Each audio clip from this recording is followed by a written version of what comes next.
If you're thinking about moving to Sacramento and you just typed in best suburbs near Sacramento into YouTube, well, welcome to the rabbit hole, because everybody online makes it seem so simple. Oh, move to Folsom, move to Elk Grove, move to Roseville, move to Rocklin. Great, super helpful. That's like saying, buy a car, and then just pointing at the freeway. So in this video, I'm breaking down the top 10 suburbs in Sacramento, but not the boring one. I'm gonna tell you who each suburb actually makes sense for, who should avoid it, what the trade-offs are, and which ones look amazing online, but may not fit your actual life.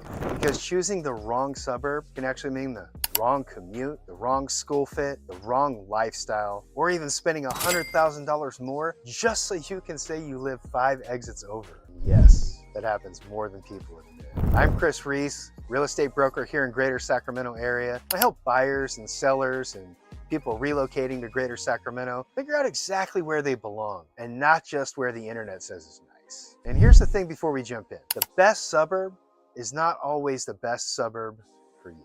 I've had buyers fall in love with an area online only to realize that the commute doesn't work, school boundaries weren't quite what they thought they were, and the house that they fell in love with was in the city, but it really wasn't the lifestyle that they were picturing. So as we go through these, listen for the one that sounds like your actual life. And if you're already thinking, Chris, I don't even know where to start, don't worry. Call, text, email me. I'll help you narrow this down based on your budget, schools, your commute, your lifestyle, and even if you need to be near Costco for emotional support. No judgment, we all need something. Now let's start with the suburb that probably gets searched the most. Roseville is the most complete all-around suburb in all of the Greater Sacramento. You've got shopping and restaurants and hospitals and parks and jobs. You got newer communities, established neighborhoods, and enough Costco energy to power a small country. But here's where people mess this up. They say, we want Roseville, like Roseville is one simple thing. It's not. Roseville really has 3 different personalities. East Roseville is more established. It has mature neighborhoods, bigger trees, and older homes, and easier access towards Granite Bay and a lot of the more established parts of town. Central Roseville is more about convenience. Shopping, restaurants, medical, freeway access, the Galleria Mall, the fountains. Basically, if you need something, it's probably just 5 to 10 minutes away. And then you have West Roseville, which is where most of the new growth is happening. Newer homes, newer schools, master plan communities, parks, and a lot of buyers relocating from the Bay Area and other parts of California. But West Roseville is not the same daily lifestyle as East Roseville. It's newer, yes, but it can also be a lot further from the shopping and the freeway access and a lot of the areas that people associate when they think of Roseville. Roseville's median sale price is around $625, but the range is a lot wider than most people think. You can still find some homes occasionally that are priced at or a little below $500,000, especially if they need some update. But newer or larger homes in West and East Roseville or more upgraded neighborhoods can easily push into $800K, $900K and beyond. That's why Roseville works for a lot of different buyers, but the version of Roseville that you're shopping in matters. So if you want the most complete suburb, Roseville should be on your list. But don't just say, I want Roseville. East, Central, and West Roseville, they can all feel very different. If you're looking at West Roseville because you really want new construction, great. Let's make sure that the commute and the school boundaries and the actual day-to-day location work before you fall in love with the model home and the free sparkling water. Because builders are very good at making you feel rich for about 22 minutes. Folsom is one of the big differences. It has highly rated schools and shopping and restaurants, trails, Lake Natoma, Folsom Lake, historic Folsom, and a reputation that makes buyers say, yeah, that sounds nice, before they even know the price. And that price can be a little spicy. Folsom also has 2 very different versions. You have the older, more established parts of Folsom, closer to historic Folsom. Lake Natoma, trails, parks, and neighborhoods with a lot more character. Then you have Folsom Ranch and all the newer development south of Highway 50 where all the new construction is happening. That newer side is great for buyers that want newer homes and newer schools, cleaner streets, and that master plan community feel. But again, this is where you kind of need to be careful. Old Folsom and New Folsom are not the same day-to-day experience. One feels more established and connected to the older parts of the city. The other feels newer and expanding and more builder driven. Folsom's median sale price is around $800,000, but don't hear that and just assume that everything is right around that. Smaller, older homes can show up in the 600 to 700K range, but newer homes and larger homes, homes with views or near top-rated schools can easily hit 900, a million, and beyond. Folsom is fantastic, but this is not where your budget comes to relax in sweatpants. So if you want strong schools and good shopping and lake access and historic Folsom and that really polished suburb feel, Folsom is probably going to be one of your top choices. But Folsom is not the budget-friendly sleeper pick. You're paying a premium for the name and the schools and the location and the lifestyle. So before you just say, we want Folsom, we need to figure out exactly which version of Folsom is what you really want. Rocklin is like Roseville's slightly quieter, slightly more buttoned up cousin. Still convenient, still desirable, and still family focused. But it usually feels a little less commercial than Roseville. The big names that people ask about are Whitney Ranch and Whitney Oaks and Stanford Ranch and a lot of the areas that are near the Roseville border. Whitney Ranch is newer, more polished, popular with families, and well known for strong schools. Whitney Oaks gives you more of that golf course, hillside, semi-custom feel. Stanford Ranch is really convenient because you're super close to Roseville shopping. Highway 65, Costco, the Galleria Mall, and a lot of that daily life stuff. But here's the thing, Rocklin is not automatically cheaper than Roseville.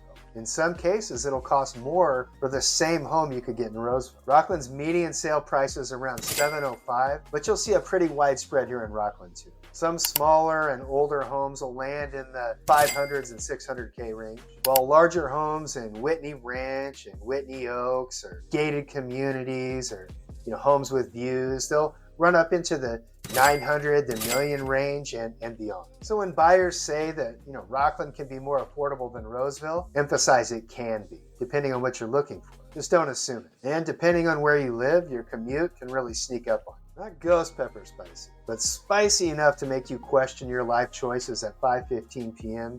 on a weekday. If you like Roseville, but you maybe want something that's a little quieter, maybe a little more tucked in and a little less, accidentally ended up at the mall again, then Rocklin might be a good fit for you. It's especially stronger for families looking at schools and newer communities like Whitney Ranch, or really nice established areas like Whitney Oaks or Stanford Ranch.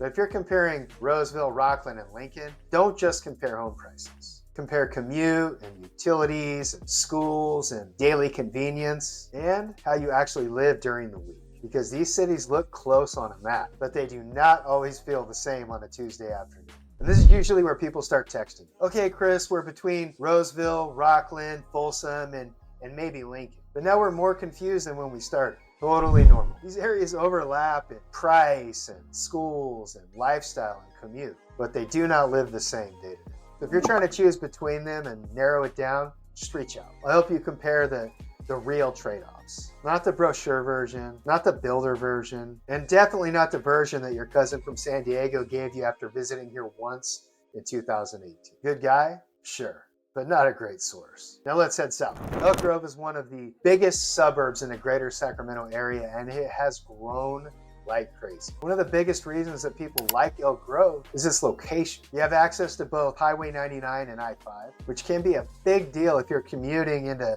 Sacramento, heading south, or coming from the Bay Area. Elk Grove also gives you a lot of variety. Older established neighborhoods, newer master plan communities, rural edges, bigger lots, and areas that still kind of have that rural feel, and areas that still have that almost country feel. Laguna and Laguna West are popular because, they feel established and landscaped and built out. And then you have the newer growth areas where the buyers are kind of chasing the new construction and newer schools. Elk Grove's median sale price is around $630, but it has a pretty wide range of pricing as well because it's a huge city. You may see older and smaller homes in the 500s, while newer construction and larger homes, Laguna West properties, or homes on bigger lots can climb into the 700s, the 800s, and 900,000s, or even past $1 million. And this is why you don't just shop Elk Grove. You shop the exact pocket, because Elk Grove is huge,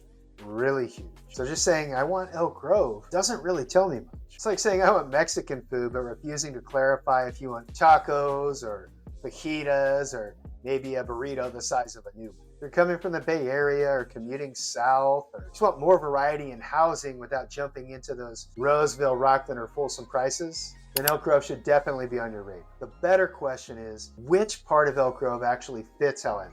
Because one side of Elk Grove feels completely different than the other. Same city name, but a very different Friday afternoon. Lincoln is a suburb that some people underestimate until they realize how much more house they can get for the same money compared to Roseville and Rocklin. Lincoln has newer homes, master plan communities, good schools in key areas, golf course communities, and it moves at a slower pace. Wellbridge is one of the bigger names in Lincoln. Lincoln Crossing is another. And then you have Sun City Lincoln Hills, which is a major draw for active adults. The appeal is simple. You can often get more space, newer homes, and a quieter lifestyle. Median price in Lincoln sits around $635 to $640, but the price range is where things get a little interesting. You can find some homes in the lower 500s, especially older and smaller homes. Well, newer homes, larger floor plans, homes in 12 bridges, upgraded properties, and golf course or active adult communities can easily reach that $700K, $800K, $900K, and beyond. Now, Lincoln can give you more house for the money, but Highway 65 still gets a vote. Trade-off is simple. You are further out, and Highway 65 can be a problem. It can go from this isn't bad to why are we all parked on a freeway pretty quickly. You want newer homes and more space and like a slower pace, and you don't need to be in downtown Sacramento every day. Lincoln can make a ton of sense. This is where a lot of buyers go when Roseville and Rocklin starts to feel kind of tight on budget, but they still want a nice home in a growing area. But if you need to drive into Sacramento 5 days a week, then we need to have an adult conversation before you start picking out cabinet colors. Not a scary conversation, just an honest one, because Google Maps at 11 a.m. is not your real commute.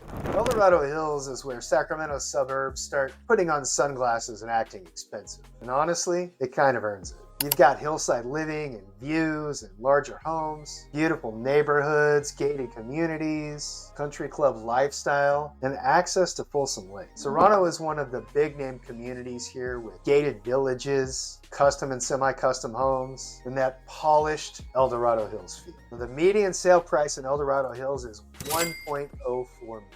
You might get lucky and find some homes in the 700s, 800s, but many buyers are realistically shopping in the 900,000s, the millions, 1.5 million, 2 million on up. And those prices depend on, views and lot size of the house, the level of upgrades, and the community.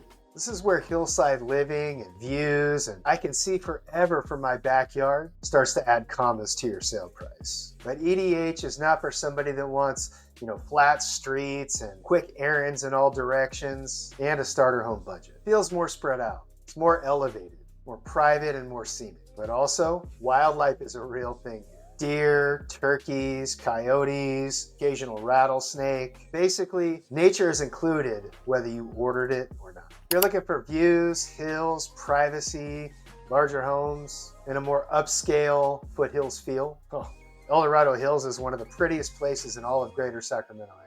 You're getting scenery, space, and lifestyle, but you're also getting higher prices, much longer drives, some serious insurance considerations, and the occasional wildlife neighbor that does not respect property limits. If you want that foothill lifestyle, then El Dorado Hills can be incredible. But if you just want a really nice suburb that's closer to everything, then this may be a little more dramatic than you actually think. Granite Bay is one of the most prestigious areas in all of the Sacramento region. It's known for luxury homes and larger lots and mature trees, some serious pride of ownership, and access to Folsom Lake. Neighborhoods in Granite Bay make you think, okay, somebody here definitely owns a boat. You have areas like Los Lagos and Wexford and Hidden Lakes and other high-end area pockets that buyers ask about when they want privacy, space, and prestige.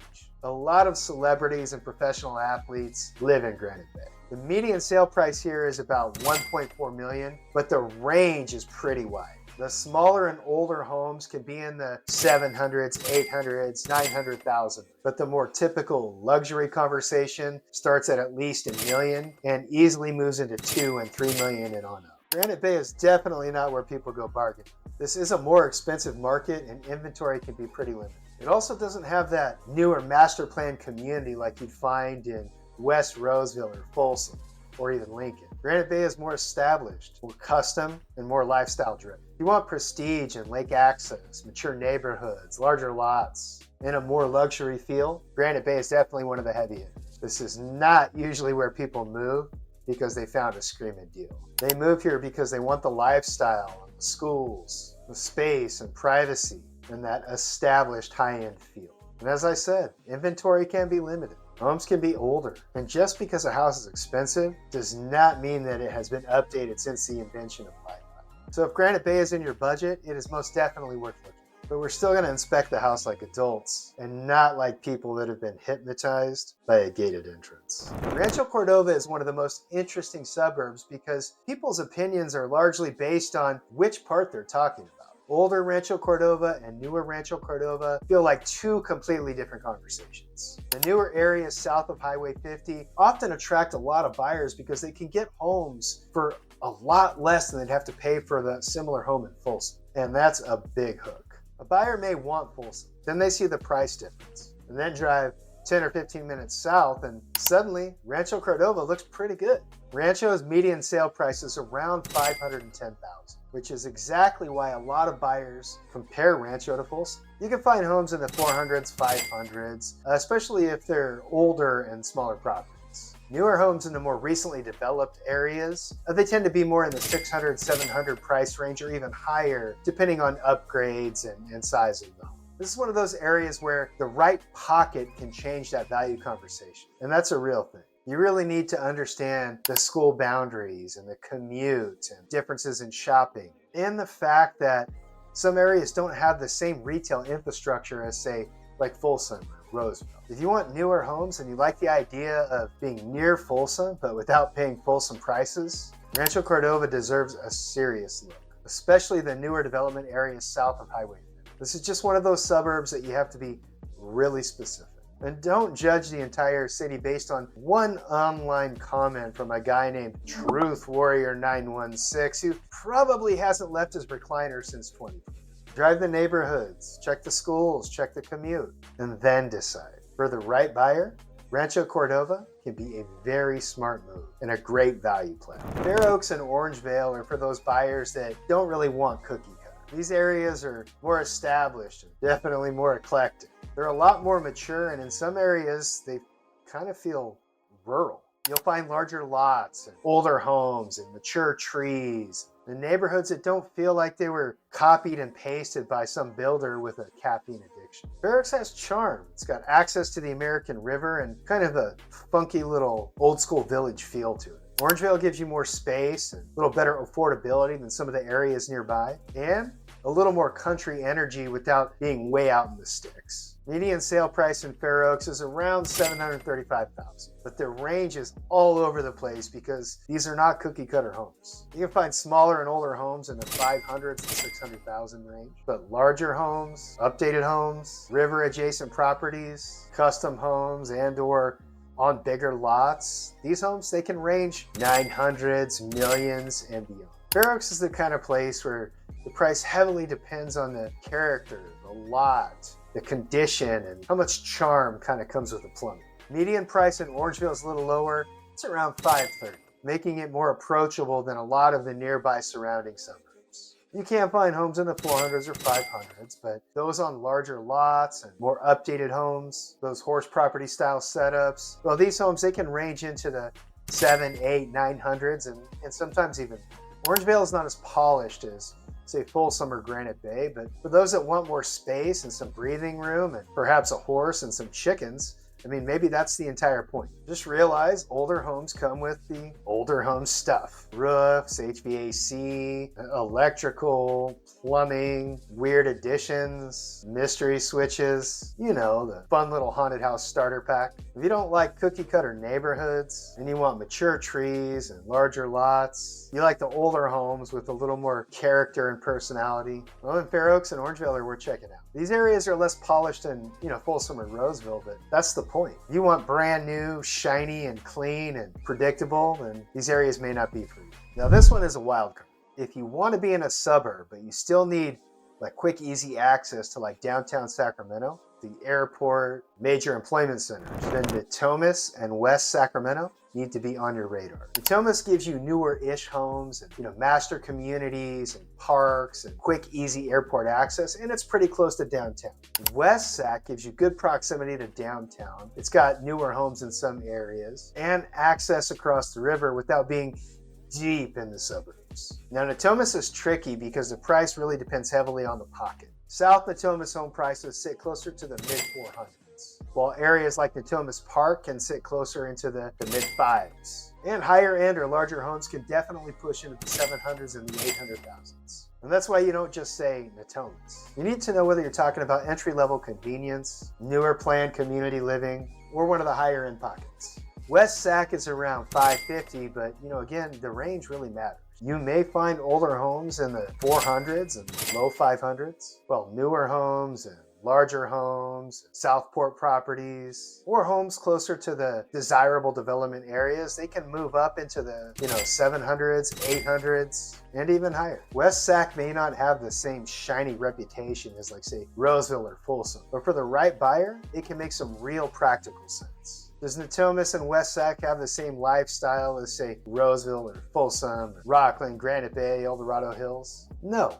but not everybody needs that luxury suburb type of environment. Some people need convenience and access and a home that makes sense for their life. If commute and location matter a lot more to you than suburb prestige, then Natomas and West Sac can be really practical options. You're closer to downtown, closer to the airport, and closer to some major employment areas. Sometimes the smart move is not the sexiest move.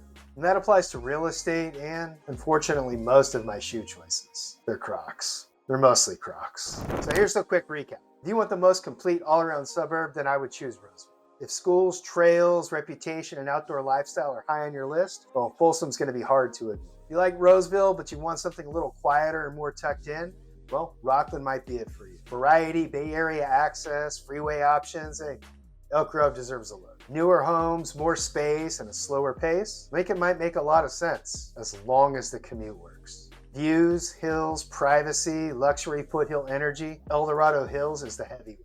If you want prestige and mature neighborhoods and lake access and larger lots, Granite Bay is one of the big names. Newer homes near Folsom without the Folsom pricing, hey, Rancho Cordova is the spot. You want charm and character and lots of trees, bigger lots, less cookie cutter, then check out Fair Oaks and Orangevale. And if convenience, downtown access, and airport proximity matter more to you than suburb bragging rights, then Natomas and West Sac may be great options for you to look at. So there you go, the top 10 suburbs in Greater Sacramento with all the fine print included. Because the truth is, there is no perfect suburb. Roseville's convenient, but not every part feels the same. Folsom is beautiful, but it comes with a pretty nice price tag. Rocklin is family friendly, but it might be a little more quiet than you want. Lincoln definitely gives you more space, but it's a lot further out, and you can't ignore that commute. Dorado Hills and Granite Bay are really beautiful, but they're not exactly entry-level pricing. And areas like Rancho and Orangevale and Fair Oaks and West Sac and Natomas, they can make a lot of sense if they actually fit your lifestyle. So before you pick a suburb based on a Zillow search or one person screaming and yelling in a Facebook group in all caps, just reach out. Call, text, email, whatever's easier for you. I'll help you figure out exactly where you belong in the Greater Sacramento area based on your budget, your goals, your commute, the schools, your lifestyle, and if there's anything that you're trying to avoid. Because the goal is not to just buy a house, it's to buy a home. I want you to be able to wake up 6 months later and think to yourself, yeah, we picked the right place. All my contact info is down in the description. If you're ready to stop scrolling and start making moves, let's make it happen. Make sure you smash those like and subscribe buttons. And in the comments, tell me where you're moving from. I'm curious. We'll see you on the next one. That's a wrap.